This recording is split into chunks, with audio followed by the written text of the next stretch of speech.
2024 সালে Fortune global 500 তালিকায় Reliance industries একটি গুরুত্বপূর্ণ অগ্রগতি সাধন করেছে, যা সত্যি দেশের জন্য একটি গর্বের বিষয়। এই তালিকায় রিলায়েন্স 2টি ধাপ এগিয়ে 86 নম্বরে অবস্থান করছে, যা গত বছরের তুলনায় 2টি ধাপ ওপরে। এটি বিশেষ করে নজর কাড়া, কারণ 2021 সালে রিলায়েন্স ছিল 155 নম্বরে, আর এখন মাত্র 3 বছরের মধ্যে 69 ধাপ উন্নতি করেছে রিলায়েন্স।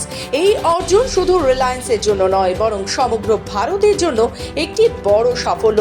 দেশীয় ব্যবসায়িক মহলের জন্য এই তালিকায় উচ্চ স্থান পেতেই নানান ধরনের কঠিন পথ পেরোতে হয়, আর সেই পথে রিলায়েন্স অত্যন্ত সফলভাবে এগিয়ে চলেছে। আম্বানি পরিবারের নেতৃত্বে রিলায়েন্স বিশ্বব্যাপী যে বিশাল প্রভাব ফেলেছে তা স্পষ্টতই এই তালিকায় তাদের স্থানে প্রতিফলিত হয়েছে।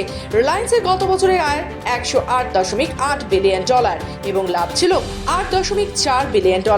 এই বিশাল পরিমাণ আয় রিলায়েন্সকে বিশ্বে অন্যতম শীর্ষ কোম্পানি হিসেবে প্রতিষ্ঠিত করেছে। তবে এটি শুধু আয় বা লাভের পরিসংখ্যানের বিষয় নয়, বরং প্রতিষ্ঠানটির সামাজিক দায়বদ্ধতা, উদ্ভাবনশীল উদ্যোগ এবং ভবিষ্যতে পরিকল্পনার ক্ষেত্রেও তাদের নেতৃত্বের প্রমাণ। আম্বানি পরিবার এবং রিলায়েন্সের শীর্ষ ব্যবস্থাপনা দলের পরিকল্পনা এবং পদক্ষেপের ফলস্বরূপ প্রতিষ্ঠানটি দেশ বিদেশে একের পর এক সাফল্য লাভ করেছে। রিলায়েন্সের এই সাফল্যের পেছনে আম্বানি পরিবারের অবদান অত্যন্ত গুরুত্বপূর্ণ।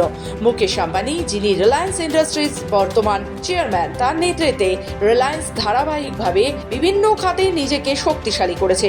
বিশ্বব্যাপী কোম্পানির মধ্যে জায়গা করে নেওয়া এবং নিজের স্থান ধরে রাখার ক্ষেত্রে রিলায়েন্স যে সাফল্য অর্জন করেছে তা নিঃসন্দেহে আম্বানি পরিবার এবং ভারতীয় শিল্পের জন্য একটা বড় অর্জন।